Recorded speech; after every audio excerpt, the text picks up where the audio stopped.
کہ آپ اپنے ماحول کا، اپنی شخصیت کا، اپنے اسباب کا، ان تمام چیزوں کا جائزہ لیں، اپنی صحت کا جائزہ لیں، اپنی صحت جسمانی سے زیادہ اپنی ذہنی صحت کا جائزہ لیں، کہ آپ یہ دیکھیں کہ کیا آپ کے اندر ایک ٹیمپرامنٹ ہے، کہ آپ ایک نئی شخصیت کو اس دنیا میں پروان چڑھانے کی قابلیت رکھتے ہیں. اگر نہیں رکھتے تو اپنے اندر وہ پیدا کریں. تو بچے کو دنیا میں لانے کا فیصلہ سر تسر انسانوں کا فیصلہ ہے. یعنی وہ تو دنیا میں ہر کام اللہ ہی کرتا ہے. دیکھیں قرآن مجید میں اللہ تعالیٰ نے کہا ہے کہ یہ کھیتی تم اگاتے ہو کہ ہم اگاتے ہیں؟ ہم اگاتے ہیں، لیکن بیج تو میں ڈالتا ہوں، پانی تو میں دیتا ہوں، دھوپ تو میری صحیح سے اس کو لگتی ہے. لیکن اللہ کہتا ہے کرتا تو اولاد پیدا اللہ ہی کرتا ہے، لیکن وہ پیدا میرے ذریعے سے ہوئیں گی، میرے ارادے اختیار سے ہوئیں گی.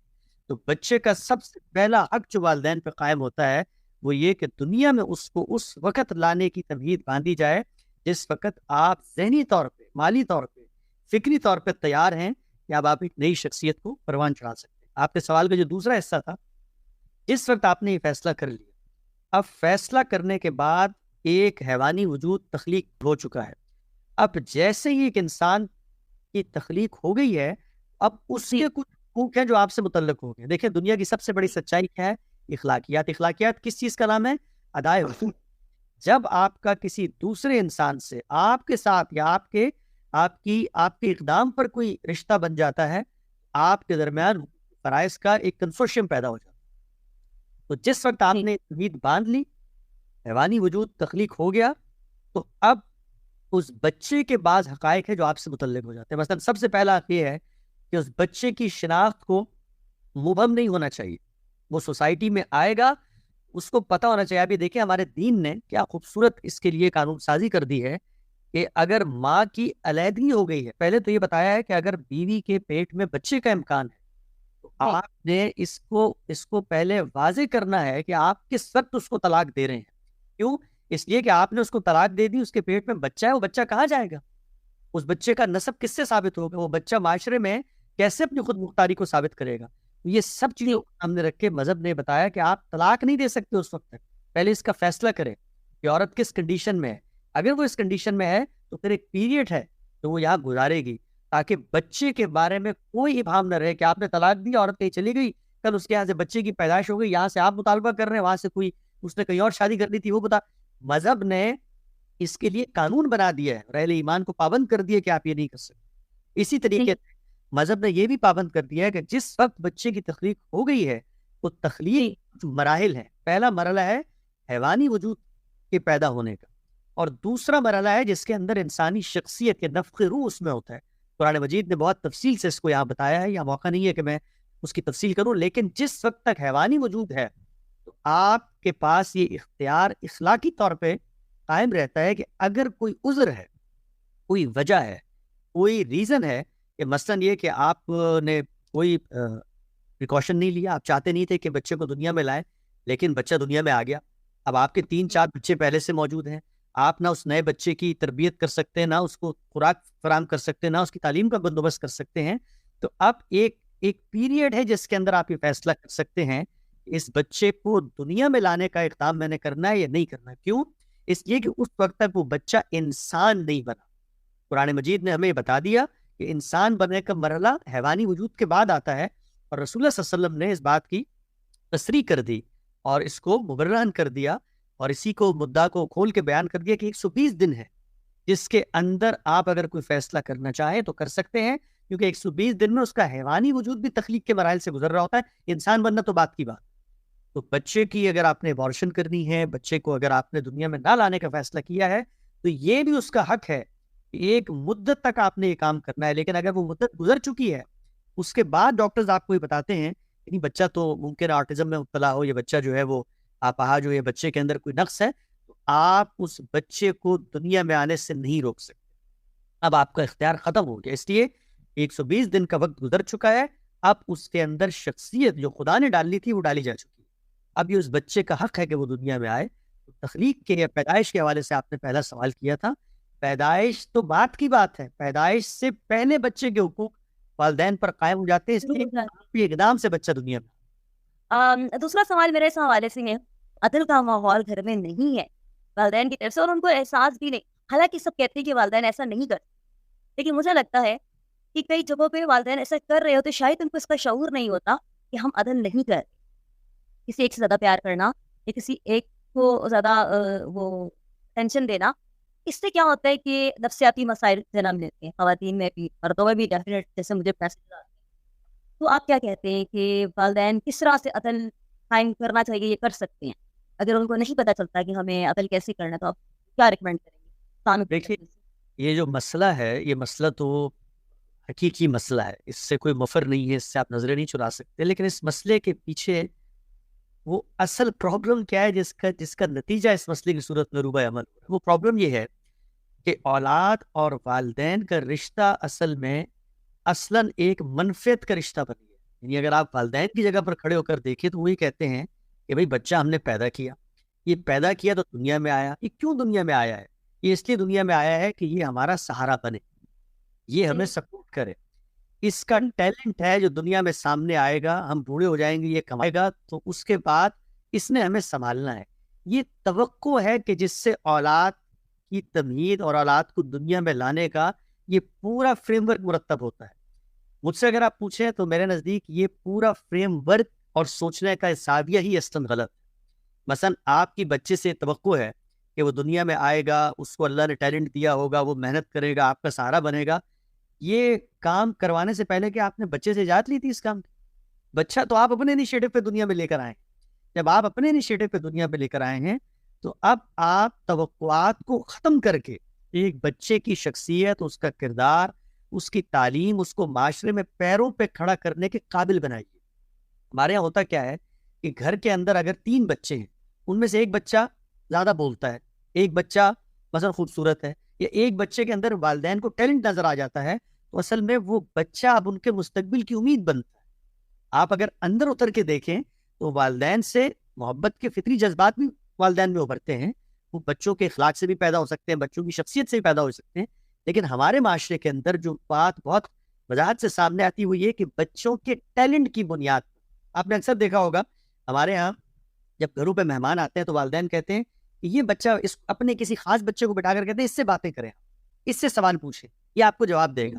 اس کے پیچھے کیا چیز کار فرما ہے کہ یہ بچہ ایک بڑا قیمتی اثاثہ ہے میرا، یہ بڑا ذہین آدمی ہے، یہ بڑا ہو کے بڑا افسر بنے گا، اس کے ذریعے سے یہ کمائے گا اور ہم سب کا سہارا بھی بنے گا. یہ توقعات ہوتی ہیں کہ جن کی وجہ سے ایک ترجیح آپ پیدا کر لیتے ہیں. میں آپ کو بتاؤں کہ جس وقت آپ اولاد کے ساتھ اپنے تعلق کا اظہار ان توقعات کی روشنی میں کریں گے تو زندگی کا خاتمہ ڈپریشن اور اسٹریس کے علاوہ کسی چیز پہ نہیں ہو. اس لیے کہ آپ پوری زندگی اس بچے، اس کی لائف سے صرف اور صرف ڈیمانڈ کی صورت میں کھڑے رہیں گے. آپ یہ دیکھیں، اکثر آپ دیکھتی ہوں گی ہمارے یہاں بچے جوان ہو جاتے ہیں، شادیاں ہو جاتی ہیں ان کی، لیکن ماں اپنے بچے کو اس پرائی عورت کے ہاتھ میں دینے کو تیار نہیں ہوتی. وہ یہ چاہتی ہے کہ اس کے فیصلے، اس کے کپڑوں کے فیصلے، اس کی زندگیوں کے فیصلے، یہ کس کو کیا حیثیت دے، اس کے بارے میں فیصلہ میں نے کرنا ہے. اس کی وجہ کیا ہے؟ اس کی وجہ یہ کہ آپ نے بچے سے یہ توقع پال لی ہے کہ وہی ہے جو آپ کا سہارا بنے گا. اور جس وقت آپ کو یہ محسوس ہوتا ہے کہ وہ سہارا شیئر ہو رہا ہے، اس کی ایموشنل فیلنگ شیئر ہو رہی ہیں، تو پھر ریزنٹمنٹ اور رد عمل کی کیفیت ہے جو پیدا ہو جاتی ہے. تو جو بنیادی سوال تھا آپ کا اللہ تعالیٰ کے یہاں، تو یقینی طور پہ اس کی جواب دہی ہوگی. آپ نے اگر بچے پیدا کیے ہیں، آپ کو اس میں عدل کرنا ہے. عدل کی قدر تو انسان کے دائرۂ اختیار میں ہر جگہ سامنے آئے گی، وہ چاہے دفتر میں ہو، وہ چاہے سیاسی پارٹی میں ہو، چاہے حکومت میں ہو، چاہے گھر میں ہو، وہ تو ہے اپنی جگہ.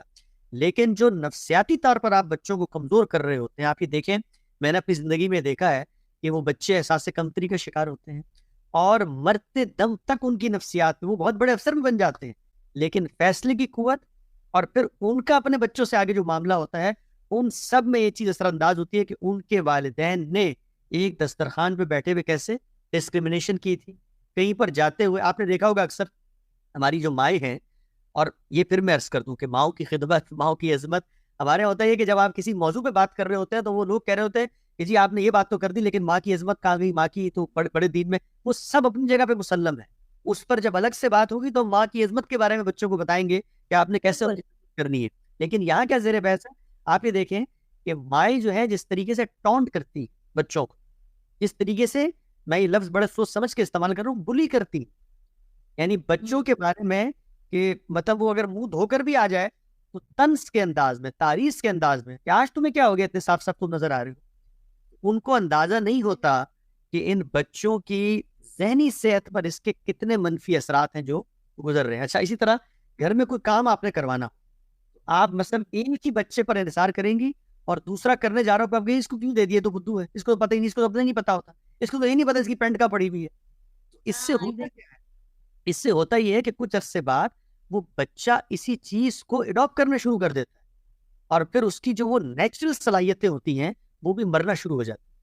تو گھر کے اندر آپ نے کرنا کیا ہے؟ آپ گھر کے اندر ایسا ماحول دیں کہ جس کے اندر آپ کی سطح پہ کوئی ڈسکرمنیشن اور آپ جو وسائل دے رہے ہیں بچوں پہ صرف کر رہے ہیں اس میں کوئی ڈسکرمنیشن نہ ہو.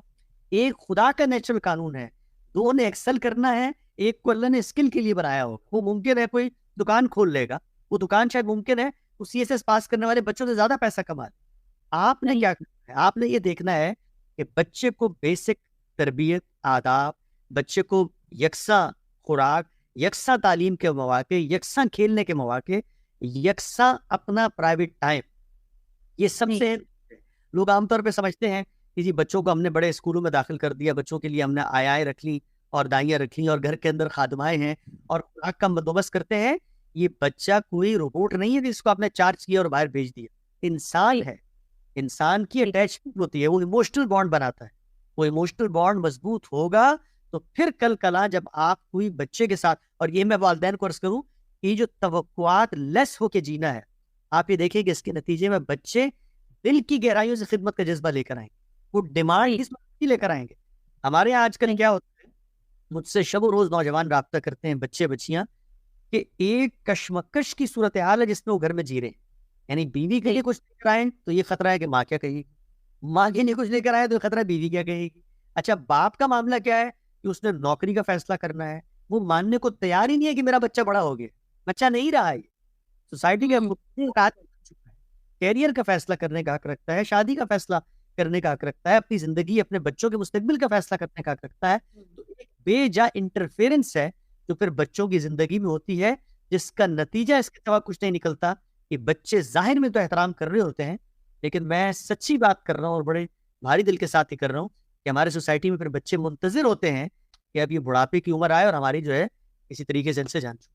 بتائیے گا آپ یہ بتائیے کہ اولاد کی جو کفالت ہے، والدین کی ذمہ کس ایج تک ان کی کفالت کا ہے کہ آپ اتنی ایج تک والدین پہ فرض ہے کہ وہ کفیل ہے اس کے. بیٹی کی بھی بتائیے کیا اور بیٹی کی بھی الگ سے. دیکھیے یہ جو کفالت ہے اس کو بھی سمجھے کہ یہ ہے کیا. اصل میں وہ جو ذمہ داری بچے سے متعلق ہوئی ہے، یعنی میں بچے کا ڈائپر چینج کرنے کا بھی کفیل ہوں کس وقت تک؟ اس وقت تک کہ جب تک اس کی ٹوائلٹ ٹریننگ نہیں ہو جاتی. میں ہی ہوں جس میں کفالت کا مطلب کیا ہے، وہ جو ذمہ دار ہو جاتا ہے کسی چیز کا. تو اب مثلا ایک بچہ 2 سال میں ٹرین ہو گیا ہے تو میری ذمہ داری آپ سے آپ ختم ہو جائے گی، لیکن اگر وہ ٹرین نہیں ہوا تو میں اس کو پورا دن گندا نہیں چھوڑ سکتا. تو ہر معاشرہ، ہر دور، ہر تعلیمی پس منظر، ہر سوسائٹی کے اندر یہ مختلف ہوگا. مثلا امریکہ کے اندر یہاں پر اس وقت میں ہوں تو یہاں پر یہ طے ہے کہ ہائی اسکول پہنچنے کے بعد، یعنی 12ویں جماعت جب بچہ کر لیتا ہے تو اس کے بعد سوسائٹی کے اندر یہ ایک نارم طے ہے کہ والدین اصلاً اپنی ذمہ داری کفالت کی یا مالی معاونت کی اٹھا لیتے ہیں. اب بچہ اس قابل ہو گیا ہے کہ اس کو زبان آتی ہے، وہ معاشرے میں کھڑا ہو سکتا ہے، اس کو سیوک سینس ہے، اس کو اپنے سوشل رائٹس کا پتہ ہے، اس کو اپنے پولیٹیکل رائٹس کا پتہ ہے. اب بچہ نکلے گا، کہیں کوئی جاب کرے گا، کہیں کچھ کمائے گا، اسٹوڈنٹ لون لے گا اور کام کرتا رہے گا. ہماری سوسائٹی میں یہ تناسب اس عمر تک نہیں ہے. میں پاکستان، ہندوستان، بنگلہ دیش کی بات کر رہا ہوں کہ وہاں پر آپ دیکھیے کہ 18 سال کی تعلیم، اس کے بعد بچہ ماسٹرز کرتا ہے، اس کے بعد ماسٹرز کرنے کے بعد مثلا کوئی جاب جب تک اس کو ملنی شروع نہیں ہوتی، آمدن نہیں ہوتی، تو تقریباً 28-30 سال کا عرصہ ہے جو اس میں گزر جاتا ہے. تو یہ کوئی خدا کا لکھا ہوا وقت یا مدت نہیں ہے، یہ آپ کی سوسائٹی اور آپ کا معاشرہ طے کرتا ہے. لیکن جس وقت تک والدین کو یہ محسوس ہو کہ بچہ اب تک اپنے پیروں پر نہیں کھڑا تو وہ اس کو اٹھا کر سوسائٹی میں پھینک نہیں سکتے. ان کو آگے بڑھ کے ایثار کے جذبے کے ساتھ اور محبت اور شفقت کے جذبے کے ساتھ 1-2 سال آگے بڑھ کر بھی معاشرے سے اگر اس کی کفالت کرنی ہو تو یہ ان کی دینی اخلاقی ذمہ داری.